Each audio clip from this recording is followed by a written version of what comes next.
nós escaparemos da terra.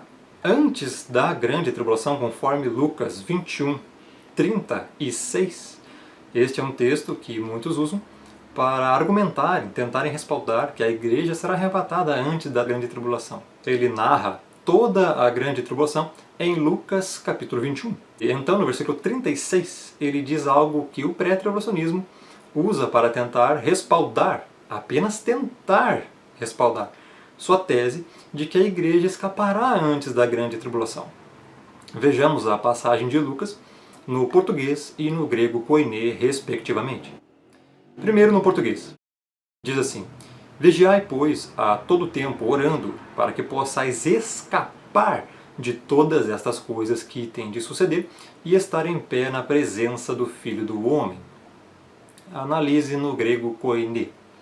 Agrippnetede en pantikiero de homini, in akataskseositi ekfigin, tanta panta tamelonta ineste, que estathenem prostem toiuto anthropo. Lucas 21:36 no grego koiné. A palavra destacada no texto é ekphigin. Em Atos 19:16 encontramos a mesma palavra.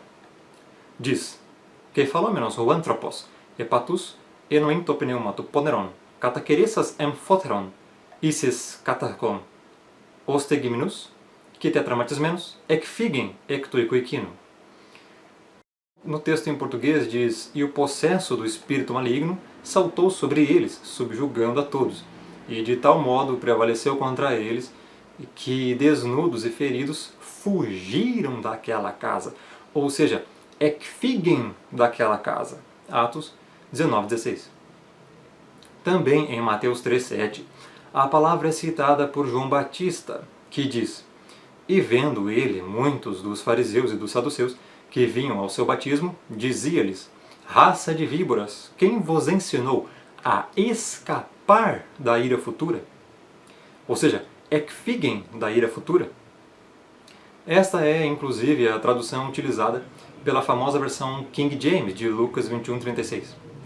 Watch ye therefore, and pray always, that ye may be accounted worthy to escape all these things that shall come to pass, and to stand before the Son of Man. Outros versos que trazem esse termo e derivações do mesmo, ou apenas a tradução escapar, são Isaías 37:31, que diz: Porque o que escapou da casa de Judá e restou, tornará a lançar raízes para baixo e dará fruto para cima. Hebreus 2:3. Como escaparemos nós se não atentarmos para uma tão grande salvação?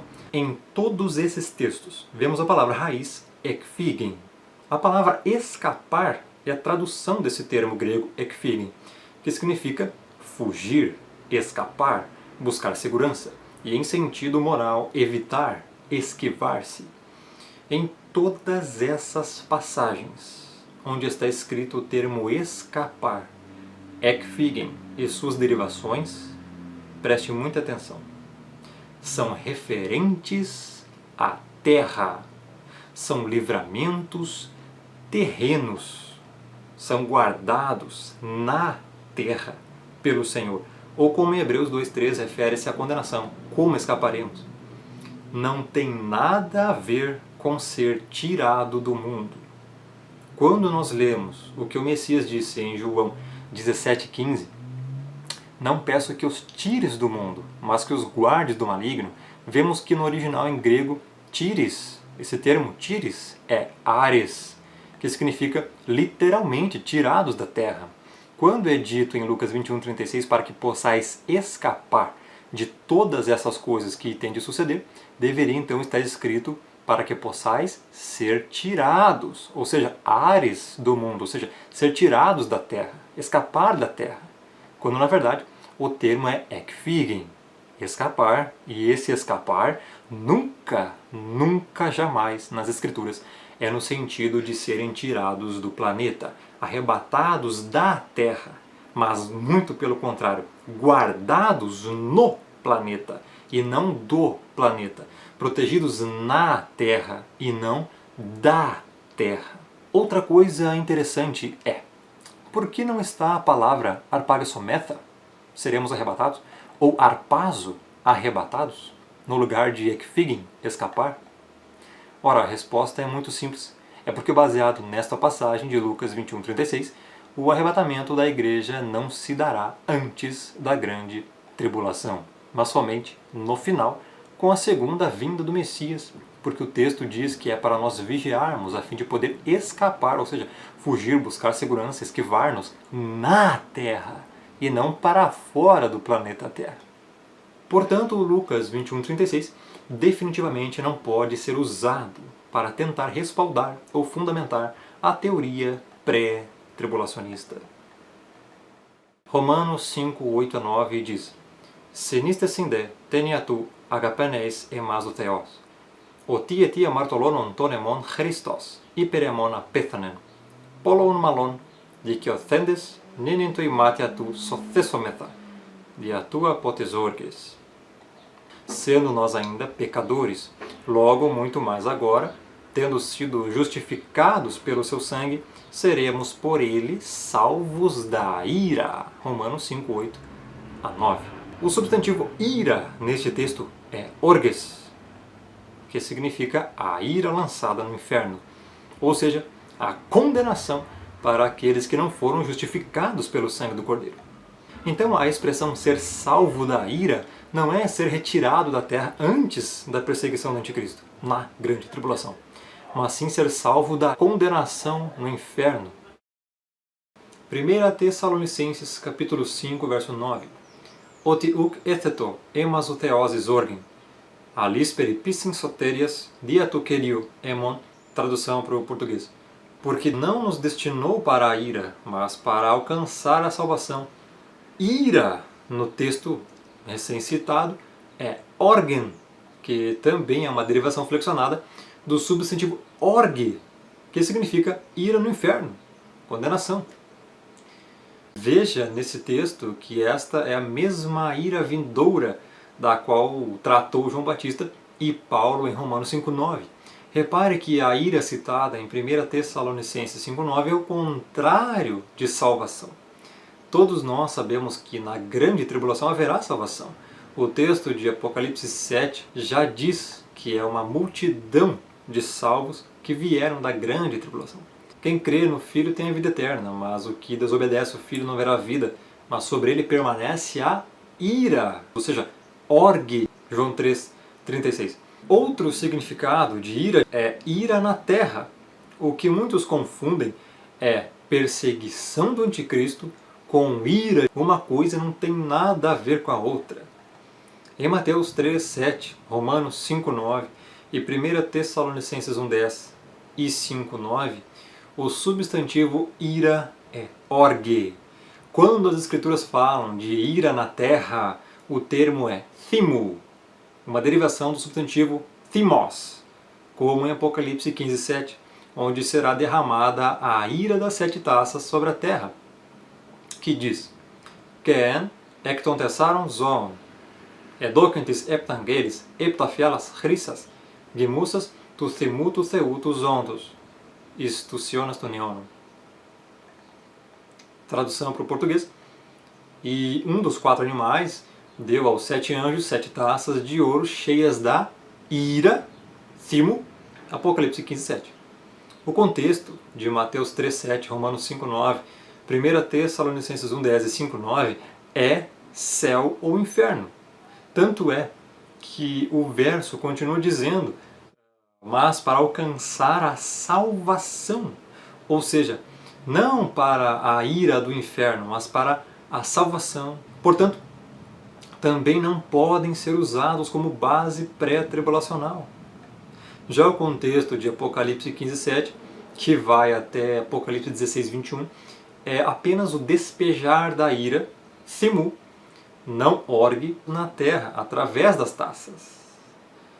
Vejamos Apocalipse 16:1, no original em grego koine. Que ekos amegales phones ektonau, legusses tis eptangelis, e pagete, que ekhetetas epta fialas, tu themu, tu theu, istingin. Tradução: e ouvi vinda do templo uma grande voz que dizia aos 7 anjos: ide e derramai sobre a terra as 7 taças da ira, ou seja, a thimu, vemos que o contexto se refere apenas à ira na terra. Simu. Veja o que acontece se mudarmos ira para grande tribulação em cada texto. E vendo ele muitos dos fariseus e dos saduceus que vinham ao seu batismo, dizia-lhes: raça de víboras, quem vos ensinou a fugir da grande tribulação futura? Referência a Mateus 3,7. Outro texto. Logo, muito mais agora, tendo sido justificados pelo seu sangue, seremos por ele salvos da grande tribulação. Referência a Romanos 5,9. Outro texto. Porque não nos destinou para a grande tribulação, mas para alcançar a salvação. Referência a 1 Tessalonicenses 5,9. Você vê que não faz nenhum sentido, pois na grande tribulação também terá salvação. Logo, estes textos não fazem sentido algum se o termo ira for a grande tribulação. Agora vamos mudar ira para condenação eterna. Porque não nos destinou para a condenação eterna, mas para alcançar a salvação. 1 Tessalonicenses 5,9. Agora faz todo sentido. É preciso notar na passagem a antítese que Paulo faz entre ira e salvação.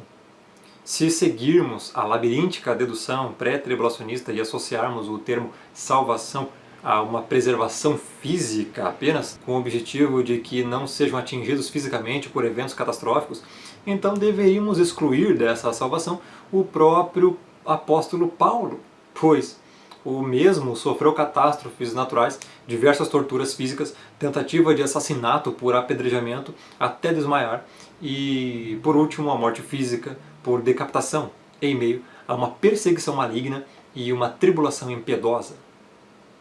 O que diremos então de todos os cristãos que foram perseguidos, torturados e mortos durante séculos, desde a Igreja Primitiva? Não tirou ninguém da terra enquanto a Santa Inquisição da Igreja Católica torturava até a morte milhares de cristãos, derramando o fervente chumbo derretido dentro de seus ouvidos. Sem falar dos outros métodos terríveis de tortura. Porventura, os pré-tribulacionistas pensam que são melhores e mais santos do que os cristãos da Igreja Primitiva e que serão arrebatados antes da grande tribulação? Eles sofreram e morreram por amor, e os pré-tribulacionistas pensam que não sofrerão nada? Conclusão. Quem disse que a igreja sofrerá a ira na grande tribulação? Em nenhum versículo nós encontramos isso. Onde diz na Bíblia que a ira cairá sobre os salvos? Também não encontramos em nenhum lugar das Escrituras. A igreja será perseguida pelo anticristo e muitos cristãos assassinados. Sim. Isso é a grande tribulação para a igreja. Agora, as pragas, as 7 taças e o inferno são o juízo contra todos os ímpios. E quanto a isso, a igreja estará protegida, mas somente disso, pois muitos cristãos serão assassinados durante a grande tribulação. Isso está em Mateus 24, Lucas 21, Marcos 13, Apocalipse 6, 9 a 11, 13, 7 e capítulo 20, verso 4.